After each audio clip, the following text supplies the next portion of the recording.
Olá, querido aluno e querida aluna, tudo bem? Seja bem-vindo aqui ao meu canal Química na Cuca. Eu quero te fazer uma pergunta. Você sabe por que jogam sal nas ruas cobertas de neve? Se você quer descobrir, fique comigo, depois da vinheta eu te conto.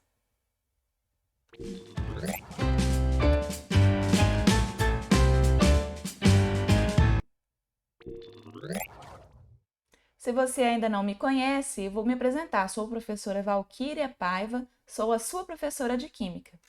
Eu quero te convidar a que você me siga nas redes sociais. No Facebook, Química na Cuca, e no Instagram, Química na Cuca Oficial. Vamos para a nossa aula? Muito bem, queridos estudantes, o tema da nossa aula hoje é propriedades coligativas e esta é apenas uma introdução ao tema, tá bom? As substâncias, principalmente as substâncias puras, possuem propriedades químicas muito bem definidas. Por exemplo, a água. Nós sabemos que a água possui temperatura de fusão e temperatura de ebulição muito bem definida a nível do mar.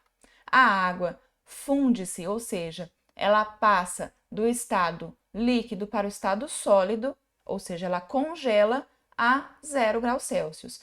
E ela ferve a 100 graus Celsius, ou seja, ela passa do estado líquido para o estado gasoso, que é a temperatura de ebulição dela. Só que isso é muito importante que eu destaque aqui, não é em qualquer situação que a água se comporta assim, mas a nível do mar. Então, essas constantes físicas, como por exemplo, temperatura de fusão e temperatura de ebulição, servem para identificar as substâncias que são puras. É importante que nós notemos que as propriedades das soluções são muito diferentes das propriedades do solvente puro. Vamos ver alguns exemplos? A água pura ela não conduz eletricidade, ela é não condutora de eletricidade. Ela tem, como eu já falei, a temperatura de ebulição de 100 graus, a pressão atmosférica de 1 atm, ou seja, a nível do mar, e a temperatura de congelamento dela a 1 atm é 0 graus. Se nós colocarmos sal, cloreto de sódio à água, ela já se torna uma solução condutora de eletricidade. Veja como mudou a propriedade, né? Ela tem uma temperatura de ebulição maior do que 100 graus e ela tem uma temperatura de congelamento menor que 0 graus. Quando então nós comparamos a água pura com uma solução de água com açúcar, ou seja, uma solução aquosa de sacarose, nós veremos que a condutibilidade elétrica não muda tanto. Ambas são não condutoras de eletricidade. A temperatura de ebulição também se altera, é maior do que 100 graus. E a temperatura de congelamento, ela muda também porque fica menor do que 0 graus. Vamos lá, voltando ao nosso assunto inicial da nossa aula. O que tem em comum eu adicionar o sal de cozinha aqui no tempero da sopa, dos legumes que eu estou cozinhando, e eu adicionar o sal aqui num país frio, por exemplo, colocar sal nas ruas que estão cobertas de neve. Quando nós colocamos sal de cozinha na água do cozimento de legumes, a água vai demorar mais tempo para entrar em ebulição.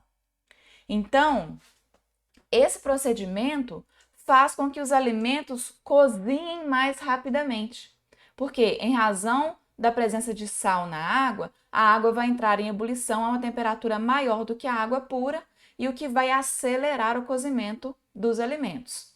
Quando colocam sal para derreter a neve das ruas, o sal, como nós já vimos lá no começo, vai alterar a temperatura de ebulição da água.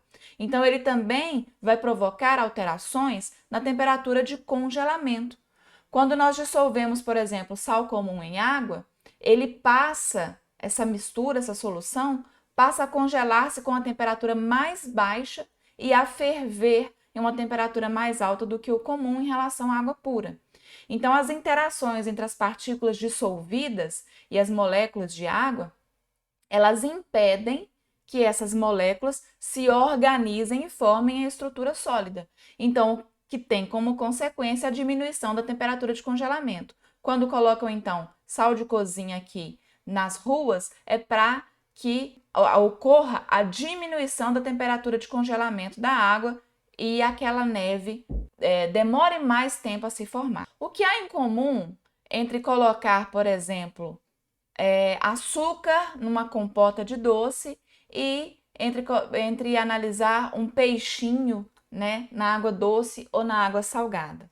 Quando nós colocamos aqui, por exemplo, açúcar numa compota, né, vai alterar o comportamento das células vegetais aqui das frutas. Quando eu coloco sal aqui para um peixinho, né, de água doce, também vai alterar o comportamento das células animais do peixinho.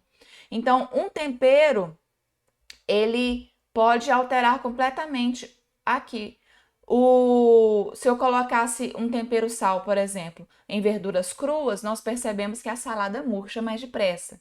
Se nós colocarmos um peixe de água doce em água salgada, ele não vai poder viver no mar por causa do sal que tem ali no mar, né? Do mesmo modo, os micro-organismos têm dificuldade de sobreviver aqui numa compota de frutas com a calda fortemente açucarada. E no radiador dos carros acontece um fenômeno também muito interessante que tem a ver com as propriedades coligativas. O radiador, como você sabe, faz parte do sistema de arrefecimento, ou seja, o sistema de resfriamento do carro, e ele é essencial para o bom funcionamento do carro. A função dele é resfriar ali o motor e todo o sistema do carro. O sistema de arrefecimento de um carro ele é composto de várias mangueiras, várias câmaras no motor de um carro e também pelo radiador.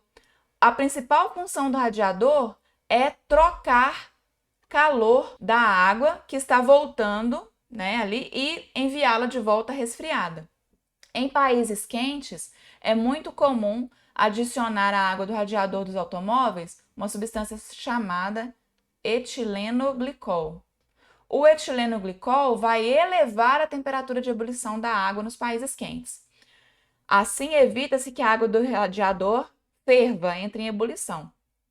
Também nos países de inverno mais rigoroso, né, essa mesma substância tem a capacidade de diminuir a temperatura de congelamento da água. Então, faz com que a água do radiador não congele. Nós vimos aqui algumas aplicações das propriedades coligativas. Então, a elevação da temperatura de ebulição e a diminuição da temperatura de congelamento são duas das propriedades das soluções que dependem do número de partículas de um soluto não volátil, ou seja, o que é um soluto não volátil, querido estudante? É aquele soluto que não evapora, ou seja, aquilo que é adicionado, por exemplo, a um solvente, como a água, por exemplo, que não evapora.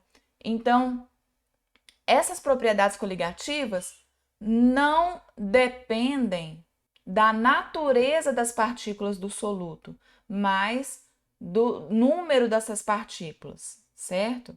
Ou seja, essa variação de temperatura de ebulição, essa variação da temperatura de congelamento que nós discutimos aqui, não depende do tipo de substância que eu adiciono, mas sim da concentração das partículas. Então, está relacionado à concentração das partículas de soluto presente na mistura. As propriedades de uma solução que dependem, então, apenas da concentração de partículas de soluto e que não dependem da sua natureza são chamadas de propriedades coligativas.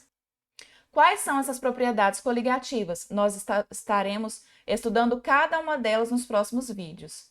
São a tonoscopia, ebulioscopia, crioscopia e a osmose. Essas propriedades também estão relacionadas com a pressão máxima de vapor, que já é o tema do nosso próximo vídeo. Muito bem, queridos alunos, então esta foi a nossa aula de hoje e eu aproveito para pedir que você se inscreva no meu canal se você ainda não for inscrito. Também deixe o seu like, comente se você foi ajudado com esta aula, se você compreendeu e eu deixo o meu muito obrigada. Até mais, até a próxima aula. Tchau!